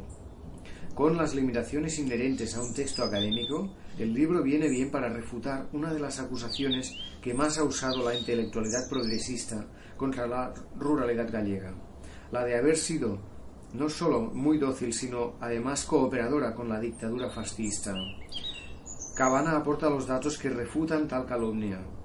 La rural gente de Galicia ha sido y es denostada con furor, y la causa está precisamente en la enorme resistencia, expresada de muchas maneras, que puso a la modernidad capitalista y estatal, por tanto, a una de sus expresiones máximas, el fascismo de Francisco Franco. Fin de nota y seguimos. De mucho mérito resulta ser la obra escrita y las actividades de campo de Roser Reixac y Brià, realizadas en el corazón de Cataluña. Esta mujer tiene publicado El Val de Bastons de Prats de Lluçanès, libro fruto de un interesante trabajo de investigación. También admirable es su función en tanto que integrante de la redacción de Caramella, revista de música y cultura popular. No es posible dejar de citar la música tradicional murciana, que atrae y arrastra multitudes, quizá la más viva y estimada hoy, junto con la canaria. Entre la obra de creación de la primera destacan las parrandas, magistralmente interpretadas por la cuadrilla de Aledo. Lo que se hace en este ámbito en Murcia es excepcional, por magnífico, y se extiende a la provincia de Albacete. A comprenderlo ayuda el libro La Huerta de Murcia Tradicional, VVAA. De la música vasca popular rural, bien representada asimismo en la colección de Lomax, me quedo con las versiones tan creativas de Erramunt Martí Corena, de canciones tradicionales de Euskal Herria, y con el libro Chalaparta, Juan Marí Beltrán. Lo que Lomax grabó, en alguna ocasión bastante conmovido y emocionado, lo cuenta en sus memorias, está compilado en el CD de inadmisible título The Spanish Recordings, Basque Country, Vizcaya and Guipúzcoa. La fiesta popular en el pasado inmediato resultaba de una complejidad y trascendencia enormes, pues servía para construir al sujeto y construir a la colectividad. Hoy la fiesta, mercantilizada y despótica, producto de una industria, la del ocio, en la que se dan cita todas las maldades y perfidias, es utilizada para lo contrario, aniquilar a la persona y convertir a la sociedad en un inmenso campo de esclavas y esclavos de la clase empresarial y sobre todo del Estado. Tenemos además libros, bastantes a fin de cuentas, aunque el poder constituido los oculta para que no lleguen a la juventud. Está la obra Cancionero Popular de la Provincia de Madrid, Manuel García Matos, 3 volúmenes. Folclore Toledano, Canciones y Danzas, María Nieves Beltrán Miñana. Cantares Populares de Castilla, Narciso Alonso Cortés. La compilación de refranes, miles y miles de ellos, realizada por Francisco Rodríguez Marín en sucesivos libros, conjunto que muestra la sabiduría práctica formidable que el pueblo había acumulado, hoy casi del todo perdida. Una expresión rotunda de la exuberancia creadora del alma popular en el ámbito de la poética y la música es 30.000 Cantares Populares, Eusebio Vasco, 1929. El análisis sintetizado de lo aquí expuesto está en Reflexiones sobre la fiesta popular de la sociedad rural tradicional, capítulo 3 de mi libro Naturaleza, Ruralidad y Civilización. En ese texto se mira al pasado para construir el futuro, para proponer una revolución a realizar también en el ámbito de la diversión, del todo imprescindible, derrocando el putrefacto negocio del ocio capitalista. Y lo vamos a hacer, lo vamos a lograr, aunque tardemos siglos, pues qué importa la lentitud si deseamos vivir en la pensada e imaginada tanto como dolorosamente anhelada, en su posibilidad, imposibilidad, suspensión del tiempo, victoria sobre la muerte y eternidad de ser. Puesto que nuestra sociedad ha roto los lazos con el pasado, sus integrantes son seres desarraigados, sin raíces, que no saben de dónde vienen. Entre paréntesis, las mentiras institucionales en este asunto lo llenan y dominan todo. Y que, en consecuencia, no saben quiénes son ni a dónde van. Por ello son briznas de nada que el viento del poder, el dinero y las autoridades académico-mediáticas mueven a su antojo. La temporalidad, la necesidad de que el ser humano tiene de estructurarse como pasado, presente, futuro, es hoy imposible de realizar para el sujeto común, de donde dimana buena parte del colosal caos psíquico del sujeto de la modernidad, ser sin tiempo, ser sin historia, ser sin futuro, perfecto y completo, ser nada en suma. En esta materia el combate entre quienes somos comedores de bellotas y quienes son devoradores de pollos salpimentados con hormonas, antibióticos y metales pesados se ha terminado por el momento.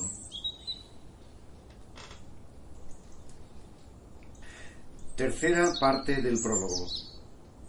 Los orígenes o el monacato cristiano revolucionario.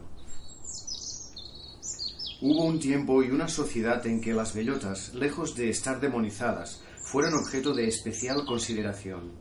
En la iglesia de San Martín de Morata de Jiloca, Zaragoza, gótica en ladrillo con algunas pervivencias románicas de finales del siglo XIV, aparece esculpida una bellota. Esta, por su tipología, está representada como bellota dulce de encina, buena para ser tomada sin tener que desamargarla. En dicha zona, situada dentro de la Celtiberia, entre paréntesis, esa asombrosa sociedad de la energía personal y colectiva, de la ausencia de temor a la muerte y el heroísmo, la bellota fue comida por los seres humanos de forma habitual, haciéndose pan con ella, hasta que el ejército y el Estado romanos, tras la conquista, fueron imponiendo los cereales, sobre todo el trigo. En mi libro sobre arte medieval, Tiempo, historia y sublimidad en el románico rural, incluyo varias referencias a la presencia de la bellota en el arte mural románico. El cristianismo genuino fue un sistema de ideas cuya meta consistió en revolucionarizar el mundo romano. No merece la pena entrar en liza con el anticristianismo burgués o nazi, pues quien admite a Nietzsche, el anticristiano por excelencia de la contemporaneidad, acepta de facto, lo sepa o no, la versión nacional-socialista del mundo. Baste remitir a los numerosos estudios que prueban que el primer cristianismo, en tanto que ideología de las gentes oprimidas, los esclavos y las mujeres, fue y sigue siendo una concepción de la vida del ser humano extraordinariamente emancipadora, aun considerando sus carencias y defectos, que los tiene y que son graves, como toda obra humana. Hay dos notas aquí que leemos sobre lo último comentado, que dicen: no siempre la propaganda y la mentira prevalecen. El libro Pintura románica en Castilla y León, de Luis A. Grau Lobo, ofrece en la cubierta una escena tomada del mensuario de la ermita de San Pelayo de Perazancas, Palencia, una pintura mural del siglo XI que está entre las más notables de Occidente dentro del estilo románico. Representa una rama con bellotas, en lo que probablemente sea una recomendación de su recolección y consumo, pues está situada en el espacio reservado al mes de octubre. Fin de nota. Y siguiente nota sobre los orígenes del cristianismo, que dice: un estudio que expone tales postulados es Orígenes y fundamentos del cristianismo. Karl Kautsky, 1908, célebre teórico marxista, hasta 1914, y dirigente del movimiento obrero alemán en el paso de los siglos XIX al XX. Kautsky se equivoca en muchas cosas, comenzando por el enfoque economicista que otorga a la obra, pero en otras muchas resulta acertado, lo que está siendo corroborado por numerosos estudios posteriores. Quienes yerran son aquellos que, dejándose arrastrar por las enormidades del anticlericalismo burgués o nietzscheano, falsifican la verdad sobre la génesis del cristianismo. Por lo demás, Kautsky se reduce a repetir ampliadamente las formulaciones de Federico Engels, el compañero de Carlos Marx, en estas cuestiones.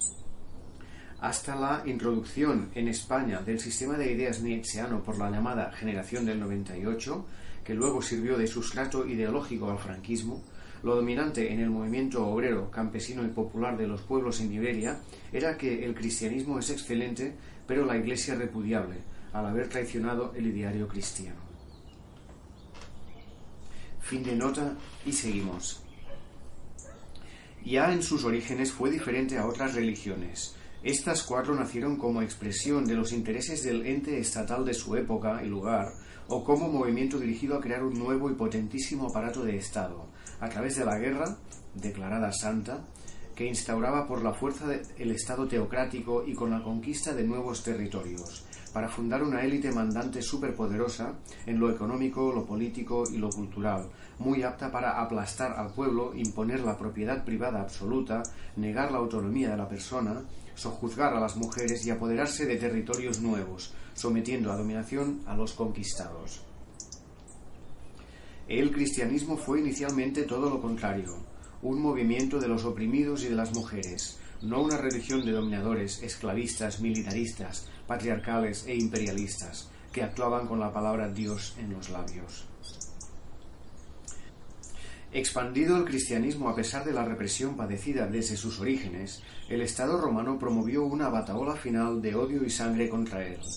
La llamada Gran Persecución, iniciada en el año 303 por el emperador Diocleciano, continuó hasta el 311, siendo asesinados a menudo tras terribles torturas cientos de miles de cristianos, muchos de ellos mujeres, por los aparatos policiales, ejecutores y militares del Estado.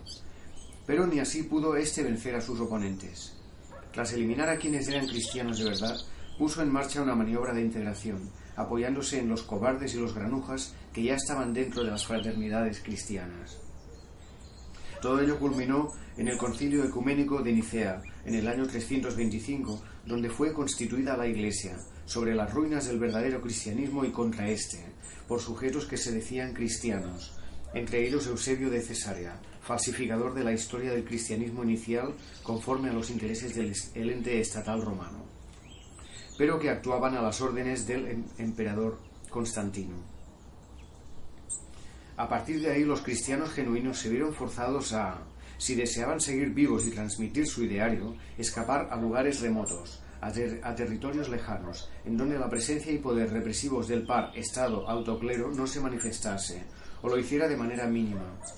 Así nació el monacato cristiano, como expresión de rechazo a la Iglesia constantiniana y operación a la desesperada para impedir que se falseara al completo y para siempre el auténtico ideario liberador. El monaquismo, en tanto que cristianismo genuino y alternativo en su segunda fase o momento histórico, se creó en Oriente, sobre todo en Egipto, por personajes como Antonio, Pacomio y otros, siendo la respuesta popular al inmenso fraude y pasteleo que fue Nicea, donde es constituido un nuevo apéndice y aparato del Estado romano, la Iglesia. Posteriormente llegó a Occidente. Ya en la segunda mitad del siglo IV estaba activo, aunque su desarrollo se aceleró en los siglos posteriores.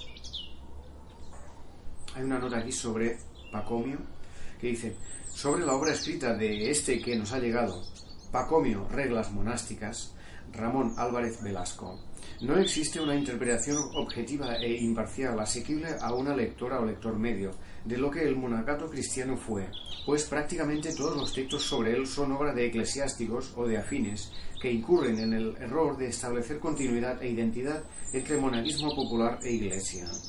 Si alguien desea, no obstante, informarse sobre la materia, con las limitaciones del desenfoque expuesto, puede acudir a las obras de García M. Colombás, en particular a El monacato primitivo. También la tradición benedictina, ensayo histórico, 3 tomos. Mi libro que se ocupa del asunto, Revolución en la Alta Edad Media Hispana, sigue sin estar terminado. No obstante, en Tiempo, Historia y Sublimidad en el Románico Rural, trato con cierta extensión esta cuestión. Fin de nota y seguimos. El monasterio o cenobio era la nueva versión, rural por lo general, de las antiguas fraternidades cristianas. Sus rasgos definitorios fueron: 1. Cosmovisión del amor, manifestado en actos, que es la esencia misma del ideario cristiano. 2. Rechazo del despotismo estatal y luego de las formaciones sociales que le dieron continuidad, con repudio de los componentes determinantes del derecho romano, a saber, la centralidad absoluta del Estado, la propiedad privada, la ideología del odio, el egoísmo que surge de la propiedad privada, la esclavitud, el dominio de la ciudad sobre el campo, la anulación de los municipios y el patriarcado. 3. Desentendimiento del epicureísmo, con recuperación de la noción pagana de virtud, esfuerzo y entrega de sí. 4. Exaltación del trabajo manual, obligatorio para todas y todos los componentes de cada cenobio. 5.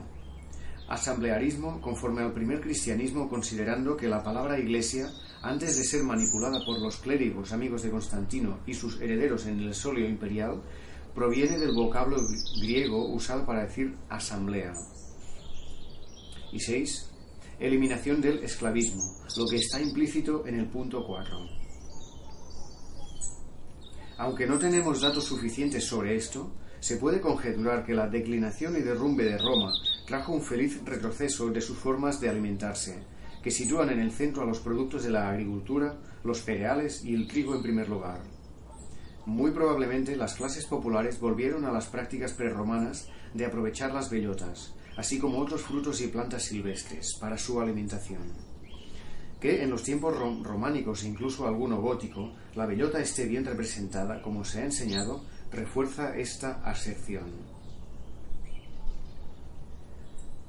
El monaquismo fue una respuesta inteligente y bien meditada a los grandes males de la época, dado que no era ni es posible realizar ninguna transformación social y política sin elevar la calidad de las personas. Fue ideando procedimientos para efectuar una revolución en el interior mismo del sujeto, que le autoconstruyera y refundara, tras siglos de envilecimiento y planeada destrucción.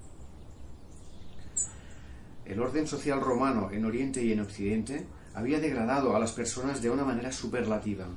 El apabullante intervencionismo estatal, la prevalencia absoluta de la ley estatal sobre la ética, el actuar del estado de bienestar de la época, la subsidiada difusión desde Grecia del epicureísmo, una de las ideologías más destructivas de lo humano que pueda ser implementada, la militarización, la conversión de cada individuo en un ser al mismo tiempo no libre e irresponsable, la liquidación planeada de la valía, virtud de la persona, el hedonismo y felicismo obligatorios, la concentración de la propiedad y la riqueza, la expansión del esclavismo, el patriarcado y otras muchas disfunciones dejaron al sujeto tan degradado y disminuido que no servía para nada, o para nada bueno, más allá de aranganear en los circos, anfiteatros y teatros, viviendo de la munificencia estatal, la expresión romana del estado de bienestar.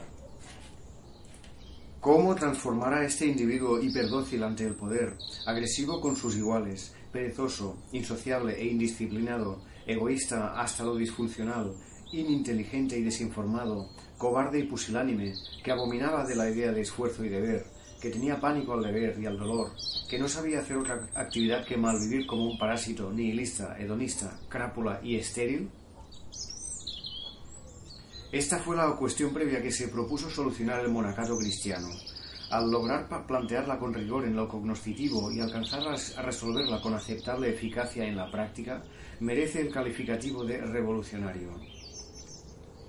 Primero estableció la obligatoriedad del trabajo productivo manual. Todas y todos tenían que obtener con sus manos lo que necesitaban para subsistir. En segundo lugar, se determinó que la vida en común o existencia colectiva compartiendo los bienes físicos era la forma de estar en el mundo de la mujer y el hombre cristiano, pues sólo en ella es posible realizar la cosmovisión del amor.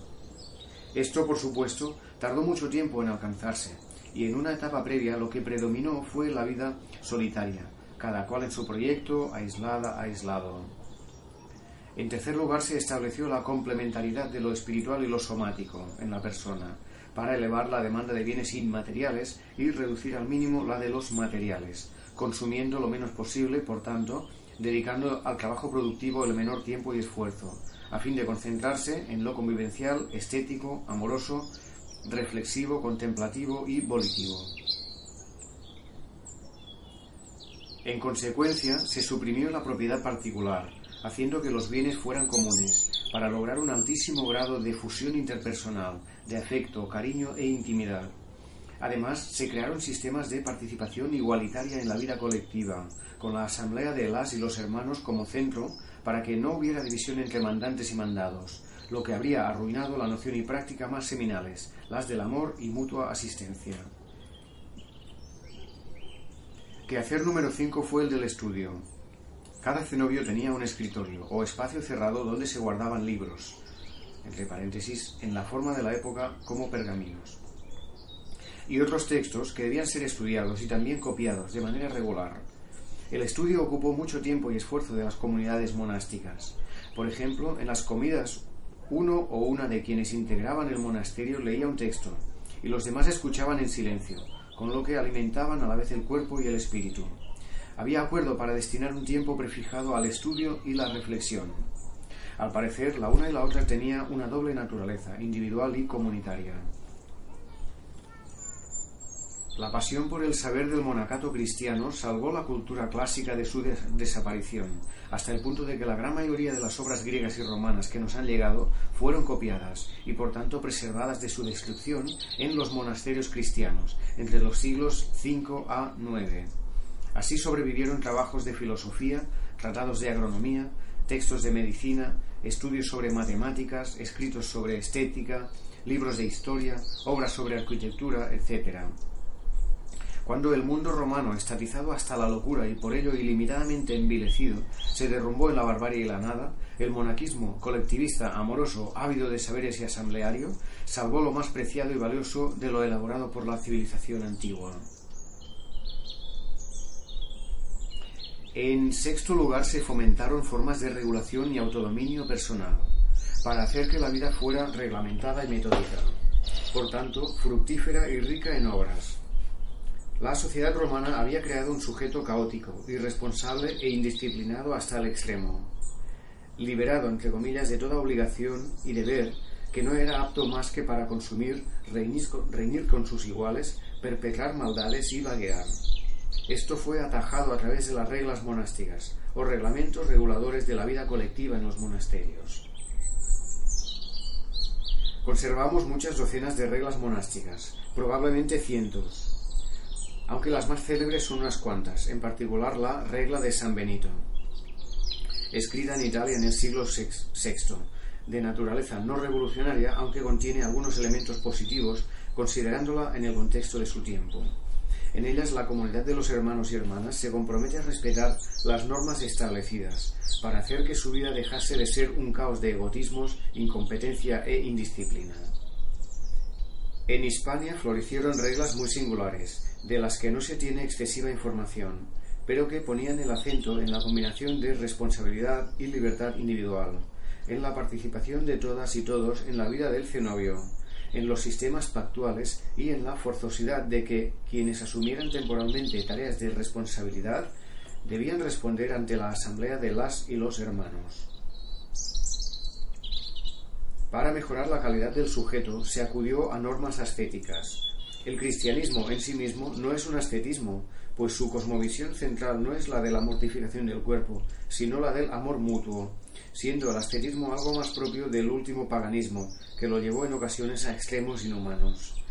Pero, con todo, se extendió que había que fortalecer el cuerpo y la voluntad por medio de ejercicios moderados de autoseveridad para reforzar la potestad de autodominio y también la capacidad de sufrimiento del sujeto, que son fundamento de la libertad personal y colectiva.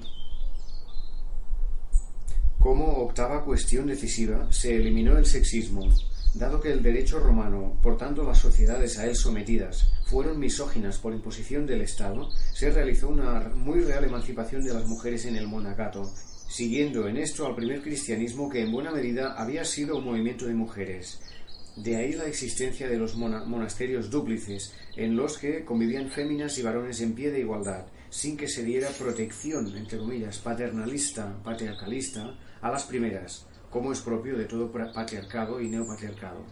ni tampoco superioridad a los segundos.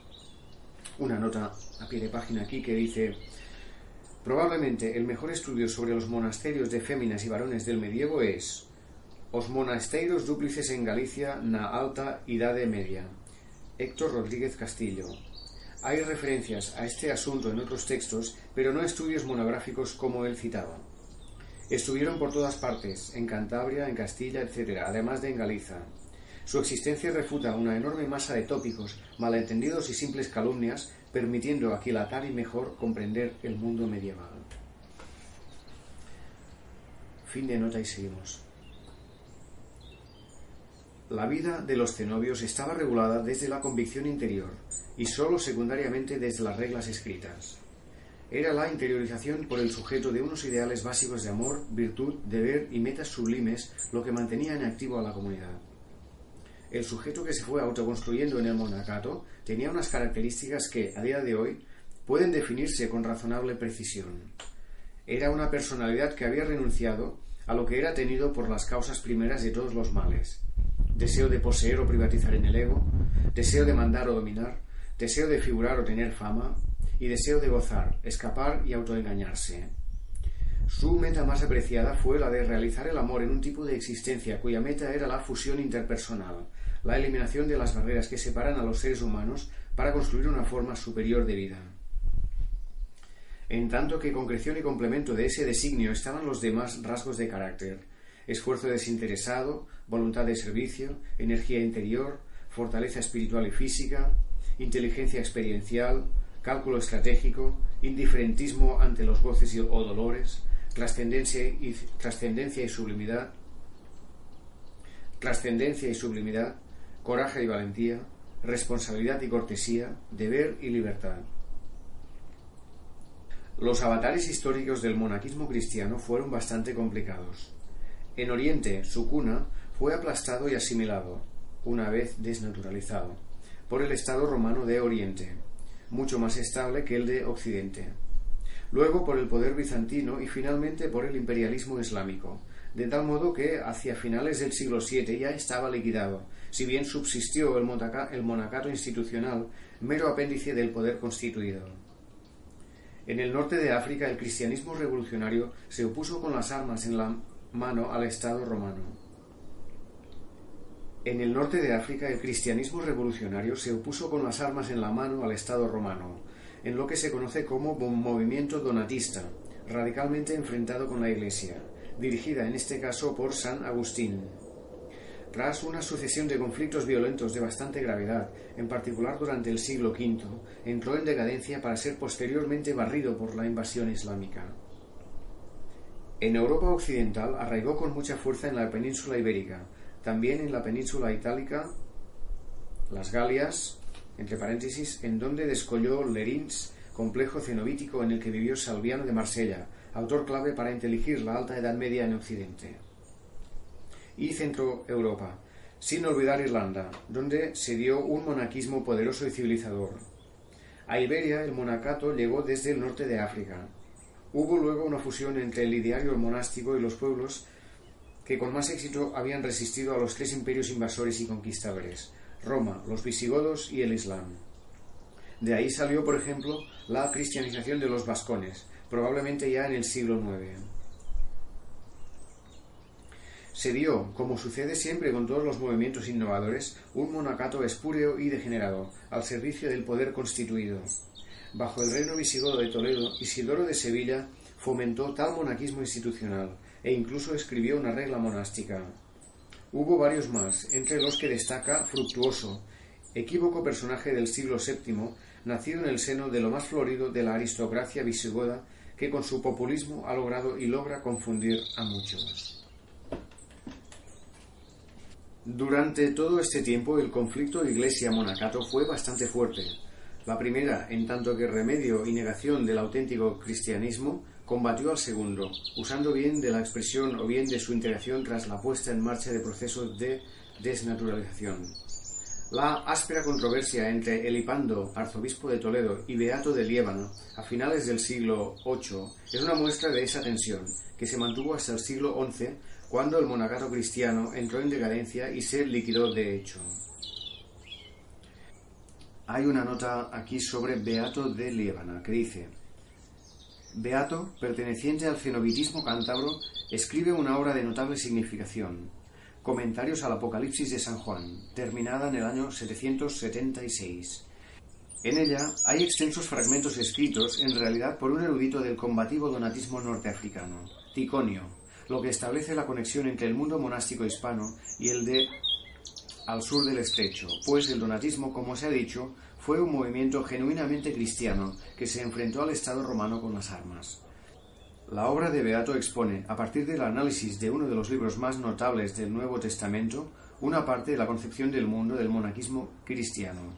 De enorme significación histórica y estética son los llamados beatos, o códices iluminados, es decir, ilustrados y coloreados, entre los cuales destaca, por su potencia expresiva y tensión emocional, el conocido como Beato de Fernando I y Doña Sancha, de la primera mitad del siglo XI.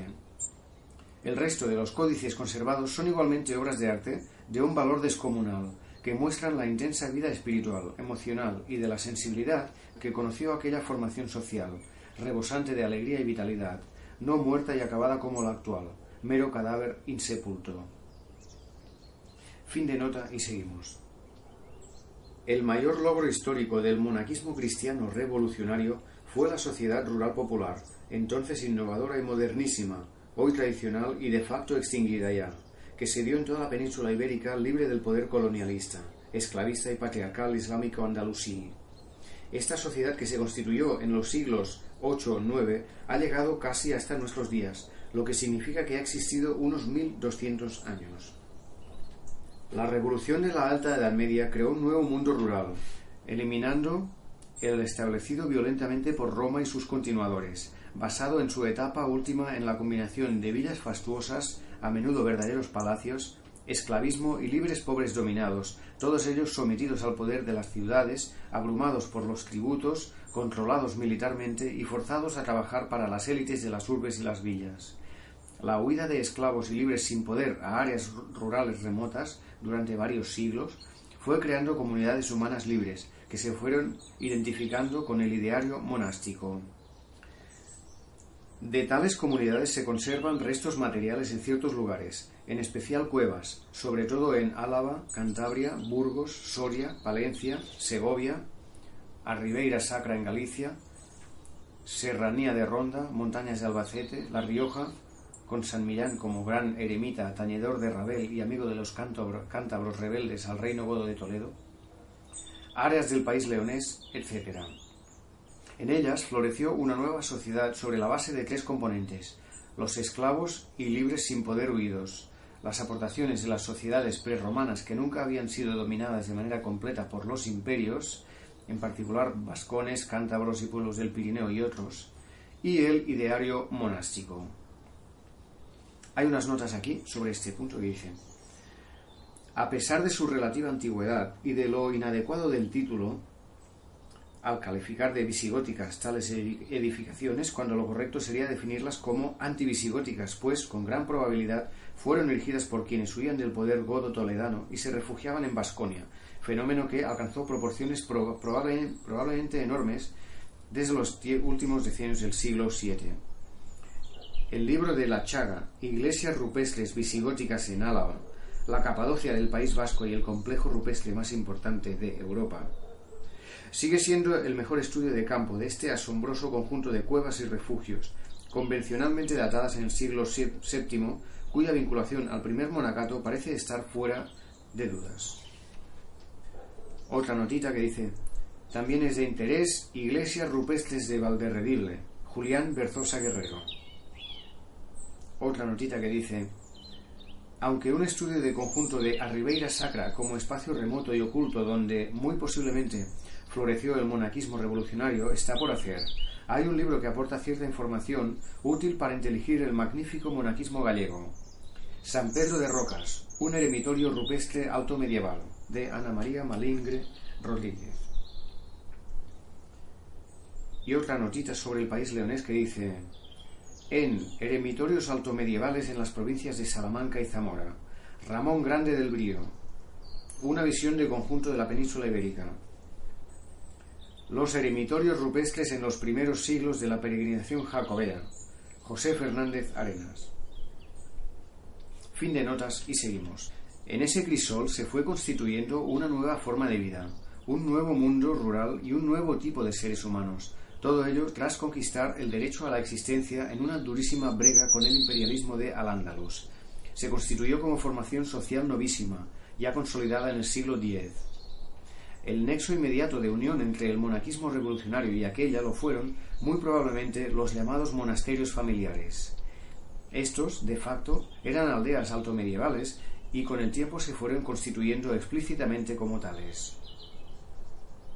La sociedad rural popular tradicional que ha existido en los diversos territorios de la península ibérica, a pesar de ser variada en lenguas, cultura, costumbres e historia, estaba bastante homogeneizada en sus formas de vida, autogobierno, economía y organización jurídica, lo que viene a señalar que existía una idea rectora que la ordenaba. Era la del cristianismo genuino, que llegó a ella a través del monacato. Los rasgos de esa sociedad rural son continuadores de los elementos fundamentales del monaquismo, que son el concejo o asamblea vecinal, los bienes comunales, aunque existían los de cada familia, al mismo tiempo los numerosísimos procedimientos de ayuda mutua, la autonomía del municipio, el derecho consuetudinario de la elaboración popular, el rechazo a las ciudades, la vida recta y frugal, el autoabastecimiento con poliactividad, la universalidad del trabajo manual y al mismo tiempo la reducción al mínimo del tiempo a él dedicado, la noción de virtud como calidad autoconstruida del sujeto, el humanismo cívico en actos, la vida asentada en valores, el desdén por el dinero y varios más. Así, los fueros municipales, de los que conservan muchos cientos en la península ibérica, son una simple continuidad de las reglas monásticas. Tal formación social, la rural popular propia de la península ibérica, entró en decadencia y ha sido destruida en diversas fases. 1. Previa, que se refiere a las carencias y defectos básicos que tenía ya desde su constitución, pues no era, ni mucho menos, una sociedad perfecta. 2. Hacia el siglo XI el monacato cristiano revolucionario se extingue, lo que elimina el núcleo pensante y reflexivo popular de dicha formación social. 3. En el siglo XIII hay manifestaciones ciertas de que la sociedad rural comunal peninsular está en declive, sobre todo en los decisivos ámbitos de lo político y lo moral, declive interior autoprovocado. 4. En el siglo XIV y ya antes en el siglo XIII, las diversas coronas y reyes peninsulares van asestando potentes golpes a la sociedad rural, especialmente a la institución concejil, creándose por primera vez desde hacía siglos un Estado-Estado que es quien la destruirá finalmente. 5.